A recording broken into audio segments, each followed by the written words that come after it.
हजर असवद वो पत्थर है, लेकिन वो जो उनको निस्बत है वो अल्लाह का घर है।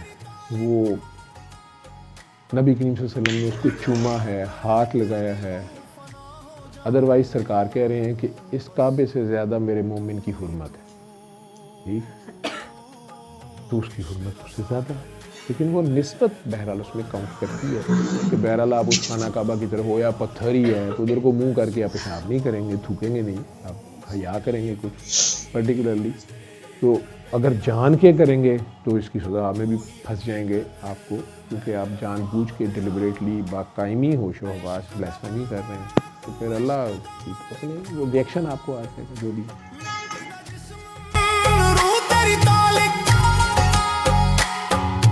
जल जाऊं मैं तेरे जिक्र दिलों फना हो जाऊं, बस तू ही तू।